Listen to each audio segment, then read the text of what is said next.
काँग्रेस सरकारच्या मनामध्ये असं वाटतं? काल जे शिष्टमंडळ MSRDC मध्ये बैठकीला गेलं त्या सगळ्यांनी पूर्वीसुद्धा त्यातल्या अनेक लोकांनी हरकती दिलेल्या आहेत की हा शक्तिपीठ महामार्ग नको म्हणून. आता काही शहरातले लोकही त्याच्याबरोबर होते. राजू शिंगाडे आहेत, कमलाकर जगदाळे आहेत, त्यांच्या जमिनी कुठे जातात मला माहीत नाही. परंतु याचा फटका पुन्हा एकदा कोल्हापूर आणि सांगलीला पुराचा फटका पुन्हा बसणार आहे. विशेष करून कोल्हापुरातले 29 वार्ड आहेत. अगदी बापट कॅम्पापासून ते न्यू पॉलिस परिसर असेल किंवा सिद्धार्थनगरपर्यंत असेल, हा सगळा परिसर जो काय आहे, जो 29 ते 31 वार्ड पुराचा फटका या कोल्हापूर शहराला बसतोय. आज किमान 5-10 फूट पाणी वाढण्याची शक्यता नाकारता येत नाही. आणि म्हणून जो गरज नसलेला महामार्ग कशासाठी असा आमचा प्रश्न प्रामुख्यानं त्या ठिकाणी. आणि म्हणून आमची सरकारला पुन्हा एकदा विनंती आहे की याचा फेरविचार सरकारनं करावा. आमचं आंदोलन शेतकऱ्यांचं सातत्यानं चालू राहणार आहे, कारण की शेतकऱ्यांचा याला विरोध आहे आणि त्यामुळे आमची भूमिका, शेतकऱ्यांची भूमिका ही ठाम आहे. संदर्भात गैरसमज पसरवले जात आहेत. 300 मीटरचा तो पूल असणार आहे किंवा रस्ते असणार आहेत. तर एकूणच काय त्यांचं म्हणणं असं आहे की समर्थन करणाऱ्या शेतकऱ्यांनी आपले 7-12 देखील जमा केलेले आहे. नाही, एखाद्या गोष्टीत ज्यावेळी एवढा मोठा प्रकल्प होतो त्यावेळी 2-4 10-20 सातबारे गोळा व्हायला काय अडचण येईल असं मला वाटत नाही. त्याच्या मागची काय कारणं आहेत त्यांची ते मी जाहीरपणे बोलणं संयुक्तिक राहणार नाही. परंतु मुळात गरज नसलेला हा प्रोजेक्ट आहे. ज्याची गरज नाही तो प्रोजेक्ट शेतकऱ्यांच्या माथी का मारा लागला असा आमचा प्रश्न आहे. Already existing Nagpur Ratnagiri highway असताना या प्रोजेक्टची गरज नाही आहे. आणि वित्त आणि नियोजन खात्यानं आक्षेप या प्रोजेक्टबद्दल फाईलवर लिहिलेले आहेत. मग त्याचा विचार सरकार करणार आहे का नाही. 50,000चे सप्लिमेंटरी बजेट सरकार आणतंय. म्हणजे मूळ बजेट जे 7-7 लाख कोटीचं आहे त्याच्यापेक्षा आता 1-1.25 लाखाच्या सप्लिमेंटरी आणण्याचं काम सरकारनं केलेलं आहे. बजेट पूर्णपणे कोलॅप्स झालेलं आहे. एका बाजूला अण्णासाहेब पाटील आर्थिक महामंडळाचे पैसे मिळत नाहीत. शिक्षकांचा GR 24ला काढून तो 1 वर्ष 9 महिने झालं त्याची अंमलबजावणी होत नाही, म्हणजे पैसे नाही आहेत. म्हणजे एका बाजूला अनेक विषयाच्या प्रायोरिटीचे पैसे सरकार देत नाही. हिथं मात्र अट्टहास का अशी आमची भूमिका. जनसुरक्षा विधेयक सरकारकडून होताना ते संमत करण्यात आलं. खरं तर त्याबद्दल वेगवेगळे समज सत्ताधाऱ्यांचं म्हणणं आहे की गैरसमज पसरवले जात आहेत या बाबतीत देखील विरोधकांकडून. काय, कारण तुम्ही विरोध देखील या सगळ्या विधेयकाला केला. हे विधेयक ज्यावेळी मागच्या अधिवेशनात आलं त्यावेळी संयुक्त चिकित्सा समिती विधानमंडळाची केली होती. त्यामध्ये मी असेल, अंबादास दानवे असतील, जयंत पाटील साहेब असतील, जितेंद्र आव्हाड असतील, भास्कर जाधव असतील, आम्ही सगळे, शशिकांत शिंदे आहेत, आम्ही सगळी मंडळी त्यामध्ये होतो. आणि आम्ही त्या 5 बैठका त्यामध्ये झाल्या. 3 बैठकांमध्ये आम्ही आमचे आक्षेप नोंदवलेले की नक्षलवादाच्या संदर्भातली भूमिका सरकारची जी आहे त्याला आमचा पाठिंबा. नक्षलवादचा बिमोड झाला पाहिजे याबद्दल कुणाची दुमत त्या ठिकाणी नाही. परंतु हे लेफ्ट विंग एक्स्ट्रीमिस्ट ह्या पद्धतीनं जर संघटनांच्यावर कारवाई होणार असतील तर त्याला आमचा आक्षेप आहे. माओइस्ट ठरवणार कसं याच्या संदर्भात आम्ही बैठकीमध्ये प्रश्न केला होता की हा माओइस्ट आहे, त्याचे पुरावे तुम्ही कसे गोळा करणार, ते कसं ठरवणार हे तुम्ही सांगत नाही. UAPAचा जो ॲक्ट या देशामध्ये आहे याच्यामध्ये भारताची अखंडता आणि सार्वभौमता याला बाधा येतील असं कृत्य झालं असेल तर त्याच्यावर कारवाई करायची तरतूद IPC मध्ये. आणि म्हणून आमचं म्हणणं होतं की एका बाजूला देशाचे गृहमंत्री महोदय सांगतायत की 72% नक्षलवाद आता देशातला संपलेला आहे. मग राहिलेल्या 72% कशामुळे संपला? असलेल्या कायद्यांमुळे संपला, असलेल्या नियमांमुळे संपलेला आहे. आमच्या पोलिसांनी CRPFने शौर्य दाखवलं म्हणून संपलेलं आहे. आणि म्हणून आमची भूमिका आहे की आहे हा कायदा UAP मध्ये त्यात बदल करा. तुम्ही राज्याचा कायदा आणण्याची गरज आहे गरज नाही असं आमचं मत आहे. आणि म्हणून संयुक्त चिकित्सा समितीची शेवटची बैठक ही 25 तारखेला होती. फायनल ड्राफ्ट 25 तारखेला ते सादर करणार होते. 24 तारखेला रात्री आम्हाला कळवण्यात आलं की 25ची बैठक 26ला घेतली आहे. मी असेल, जयंत पाटील साहेब असतील, अंबादासजी दानवे असतील, आम्ही सगळी मुंबईत होतो. 26 तारखेला शाहू जयंती होती. आम्ही लेखी पत्र दिलं की 26 तारखेची बैठक तुम्ही एक तर अधिवेशनाच्या आदल्या दिवशी 30 तारखेला घ्या, 30 तारखेला अधिवेशन आहे 29 तारखेला घ्या किंवा मग 25लाच घ्या. त्यामुळे फायनल ड्राफ्ट हा डायरेक्ट सभागृहात आला आणि म्हणून आमच्या ज्या काही प्रतिक्रिया आहेत, डिसेंट नोट जी आम्ही देणं गरजेचं आहे ते आम्ही सभागृहामध्ये दिलेली आहे. बहुमताचा या आधी देखील दुरुपयोग होतोय असं वेगवेगळ्या कारणांनी तर दिसत होतं. या बाबतीत देखील मग कसं झालं म्हणायचं का? नाही, म्हणून मी हा खुलासा केला आहे. उद्या ज्या 3 बैठका झाल्या त्या 3 बैठकामध्ये मी मत काय मांडलं, महाविकास आघाडीच्या आमदारांनी काय मत मांडलं, ह्याचे प्रोसिडिंग्स आहेत, ह्याचे मिनिट्स आहेत. ते मिनिट्स आमच्याकडे सुद्धा आहेत आणि आम्ही आमची भूमिका स्पष्टपणे त्या बैठकीमध्ये मांडलेली आहे. आणि म्हणून कालसुद्धा आमची मागणी होती की ज्या 12,000 सजेशन ऑब्जेक्शन आलेले आहेत त्याला जनसुनावणी घ्या, लोकांना त्यामध्ये बोलवा. आता आमचं म्हणणं ऐकलं तुम्ही, आमचं ऐकूनच घेतलं नाही. आता जनसुनावणी घ्या, लोकांचं मत घ्या आणि मग पुढे जावा. परंतु सरकारला हा कायदा करण्यामागचा उद्देश वेगळा आहे असं आमचं मत झालेलं आहे आणि त्यामुळे हा रेटून नेण्याचा प्रयत्न आहे. साहेब, आलमट्टीकरणाची उंची वाढवण्यात आहे, त्यामुळे सर्वपक्षीय खासदारांनी आमदारांना निमंत्रित करण्यात आले. तुम्हाला याबाबत काय निमंत्रण आहे? नाही, आमच्यापर्यंत माहिती नाही की तशी काय बैठक आहे आणि सर्वपक्षीय आमदार खासदारांना बोलवले असे आमच्याकडे तरी अजूनपर्यंत तरी माहिती नाही आहे.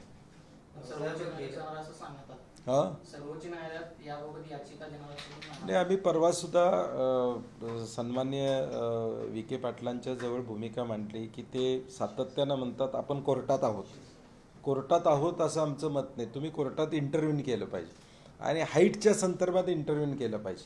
कोर्टात आंध्र प्रदेश तेलंगणाची जी केस आहे ती पाणी वाटपाच्या संदर्भातली, उंची संदर्भात नाही.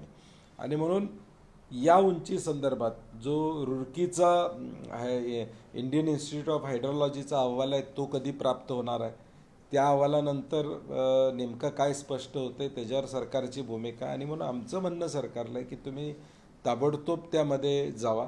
केंद्र शासन कदाचित ती ऑर्डर काढली तर किंवा सुप्रीम कोर्टातनं पाणी वाटपाचा निर्णय आंध्र प्रदेश आणि तेलंगणाचा झाला तर माहीतचा विषयच राहणार नाही.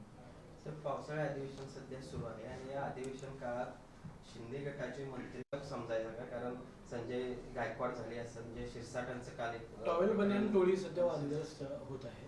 हा योगायोग म्हणायचा का? कारण शिंदे गटाचेच लोक टार्गेट होण्याचं कारण काय?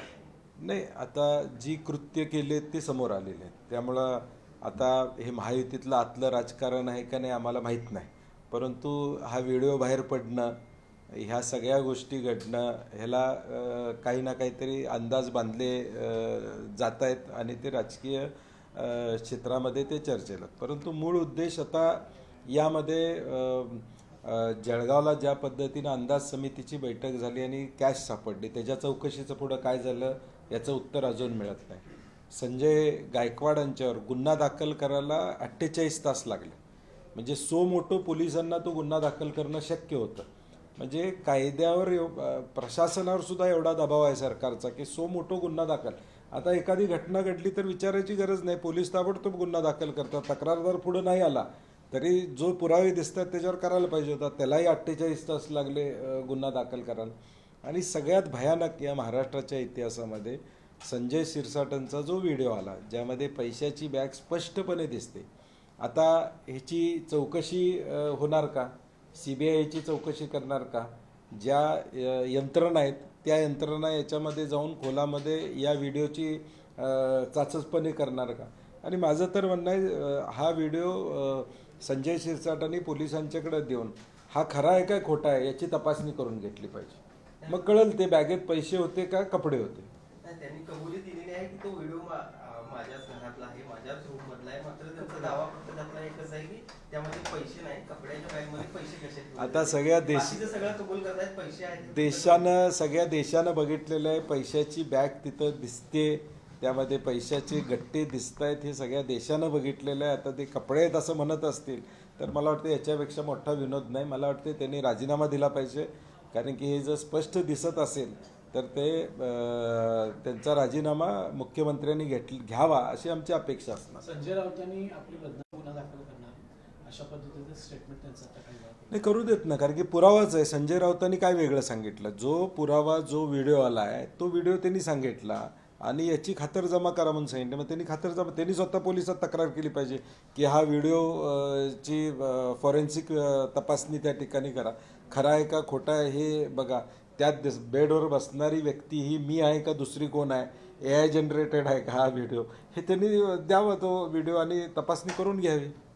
या संपूर्ण याच दरम्यान प्रकरणामध्ये उपमुख्यमंत्री एकनाथ शिंदे यांचा दिल्ली दौरा देखील माहिती नाही. आणि त्याची माहिती नाही दिल्ली दौरा झाला का नाही झाला अजून. कारण त्यांचे खासदार म्हणतात की झाला नाही, कोण म्हणते झाला. मला वाटतं त्याचा खुलासा त्यांच्याकडूनच घेणं संयुक्तिक राहील. अमित शहाच्या पायावर चाफ्याची फुलं वाहिली. नाही, म्हणून मला वाटतं की संजय राऊत जी बोलले त्याचा खुलासा त्यांच्याकडून घेणं गरजेचं आहे असं मला वाटतं. एकूण हे जे 2 आमदारांचे 3-4 दिवस जे वादळ चालू आहे, या पार्श्वभूमीवर एकनाथ शिंदे अस्वस्थ झालेले आहेत. त्यांनी सर्व आमदारांची खरडपट्टी केलेली आहे आणि त्यांना दम सुद्धा भरलेला आहे, अशी वेळ आलेली आहे. काय सांगाल?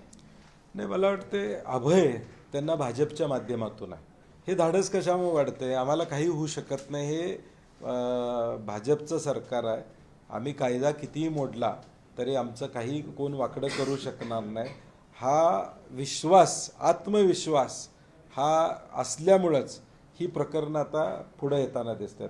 संजय राठोडांच्या PAचा विषय असू दे, अंदाज समितीचे सापडलेले पैसे त्या ठिकाणी असू देत, किंवा आता या संजय गायकवाड संजय शिरसाटांचं प्रकरण असू दे, किंवा संजय शिरसाटांनी सांगणं की इन्कम टॅक्सची नोटीस आलेली आहे, हे सगळं म्हणजे आत्मविश्वास आहे की आपल्याला कोणी काही करू शकत नाही. विधानसभेमध्ये अधिवेशन सुरू असताना बऱ्यापैकी सिरियस असल्याचं दिसत नाही. अनेक व्हिडिओ आले, कोण तंबाखू म्हणत आहे, कोण अंगठ्या मोजत आहे, कोणत्या अंगठ्याला नमस्कार करत आहे. तर या व्हिडिओ संदर्भात तुमचं काय? परवा आता ती चर्चा आम्ही परवा देखील बैठकीत चर्चा केली. मंत्री सिरियस नसतात, आमदारांचा विषय वेगळा. पूर्वी मंत्री आमदार बोलत असायचे, सर्व कुठल्याही पक्षाचा आमदार विधिमंडळात बोलत असताना मंत्री बसून राहायचे, नोटिंग्स करायचे, काय मुद्दे मांडलेत आणि त्याची उत्तरं द्यायची. आमदार कशासाठी बोलतो? ज्यावेळी बजेटवर चर्चा करतात आमदार, त्यावेळी आपल्या मतदारसंघातला एखादा विषय सांगत असतात, त्याच्यावर उत्तर अपेक्षित असते की त्या आमदाराने मांडलेल्या त्याला मतदारसंघात त्या आमदारांना एक लोकांपर्यंत पोचवायचं असतं की मी या माझ्या मतदारसंघाचा विषय. परंतु आता काय झाले, आमदार काही बोलू देत सगळ्या पक्षाचे, आमचं स्टँडर्ड उत्तर मंत्र्यांचं असेल. म्हणजे विधान परिषदमध्ये तर 2 वेळा सभागृह बंद ठेवायची पाळी आली, कॅबिनेट मंत्री नव्हते. म्हणजे अनिवार्य उपस्थिती किमान 2 कॅबिनेट मंत्र्यांची विधान परिषदमध्ये असणं गरजेचं आहे. म्हणजे ती सुद्धा उपस्थित होती. काल जनसुरक्षा कायद्यावरची चर्चा चालू होती, त्या चर्चेवेळी कॅबिनेट मंत्री अनुपस्थित होते. आम्ही निदर्शनं चालल्या, मग पळत पळत कॅबिनेट मंत्री आत आले. म्हणजे हे पाशवी बहुमत जे सरकारला मिळालेलं आहे त्याचा गैरवापर, हे सगळं विधिमंडळातलं नियमावलीसुद्धा बाजूला करायचा प्रयत्न या बहुमताच्या जोरावर सध्या चाललेला दिसतो. साहेब, MIM टीम ही भाजपची बी टीम आहे असं पुन्हा एकदा वेगवेगळ्या लोकांच्या माध्यमातून समोर येत आहे. तर या संदर्भात काय तुम्ही सांगू शकाल? कारण नागपूरचा जो मास्टर माइंड होता दंगलीचा, तो आता सामाजिक कार्यकर्ता आहे वगैरे अशा टाईपचे सुद्धा काही भाषणांमध्ये व्हिडिओ समोर यायला लागलेले आहेत. तर खरंच MIM हे ॲक्टिव्ह आहे या संदर्भात? नाही, मताची विभागणी करणारे जे काही घटक असतील ते शेवटी भाजपला मदत होत असेल तर मग आपण काय समजायचं? आहे आणि त्या महानगरपालिकेच्या गाड्या, महापौर आणि उपमहापौरांच्या गाड्या, त्याच्यावर जे मराठी बोर्ड होते ते काढण्यात आले आणि ते कन्नड सक्तीकरण पुन्हा एकदा तिथं बेळगाव महापालिकेकडून सुरू आहे. काय एकूणच सांगाल ज्या पद्धतीनं सीमा प्रश्नाबाबत एका बाजूला मंत्री बोलतात भाजपचे की हा आता संपलेला प्रश्न आहे, दुसऱ्या बाजूला अशा पद्धतीनं महापौर. मला वाटतं आता या सीमा प्रश्नाच्या संदर्भात खासदार धैर्यशील मानेंची कमिटी पेपरमध्ये वाचला आम्ही. त्यात विरोधी पक्षाचे आमदार कोण आहेत का नाही मला माहीत नाही. मग फक्त सत्ताधारी पक्षाचे आमदार खासदार घेतलेत अशी आमची आत्ता तरी माहिती आहे. मला वाटते त्यांना हा प्रश्न विचारला पाहिजे, कारण की आता सरकारनं ह्या प्रश्न सोडवायची जबाबदारी त्यांच्याकडे दिलेली आहे. त्यांनी भूमिका यामध्ये काय घेतात आणि हा प्रश्न सोडवण्यासाठी काय ताकद लावतात, हा महत्त्वाचा विषय. मागच्या टर्मला धैर्यशील मानेच त्या कमिटीचे प्रमुख होते, मात्र महाराष्ट्र एकीकरण समिती प्रचंड नाराज त्यांच्यावर आहे. ते कुठलाही फोन उचलत नाहीत, कधी बेळगावला येऊन मीटिंग घेत नाहीत किंवा कुठल्याच ह्याच्या ॲक्टिव्ह नसतात. तर अशा इनएक्टिव्ह पर्सनला पुन्हाही जबाबदारी देणं हे मूर्खपणा आहे की काय वेळ काढून आहे? हे मला वाटते ज्यांनी जबाबदारी घेतली आहे त्यांनी दर 15 दिवसाला, कारण की हा सुप्रीम कोर्टामध्ये विषय चालू आहे. सुप्रीम कोर्टामध्ये वकिलांची फौज जी उभी केलेली आहे, आम्ही मागच्या वेळी देखील मांडत होतो की त्याला एक सेपरेट जॉईंट सेक्रेटरी नेमा, जे जॉईंट सेक्रेटरी या प्रश्नामध्ये सातत्यानं लक्ष घालतील. सुप्रीम कोर्टातल्या वकिलांची फी मधल्या काळामध्ये दिली गेली नव्हती अशी चर्चा आमच्यापर्यंत आली होती आणि म्हणून धैर्यशील माने तिथं अध्यक्ष झालेले, त्यांनी हे सिरियसली घ्यावं. फक्त नावासाठी अध्यक्षपद घेण्यात अर्थ नाही, नाहीतर ते आमच्या मराठी बांधवांच्या जखमीवर मीठ चोळल्यासारखं होईल. दर 15 दिवसाला, महिन्याला त्यांनी बैठक घेतली पाहिजे, चर्चा केली पाहिजे, महाराष्ट्र एकीकरण समितीच्या लोकांशी बोललं पाहिजे, तिथं जाऊन त्यामधले वास्तवता, सध्याची परिस्थिती याची माहिती घेणं अभिप्रेत आहे त्यांच्याकडून. मागच्या वेळी त्यांनी काय केलं नसलं तर निदान पुढच्या वेळी करावं अशी आमची अपेक्षा असणार. ते मी घेतलेली नाही, माहिती घेतलेली नाही. चला, धन्यवाद.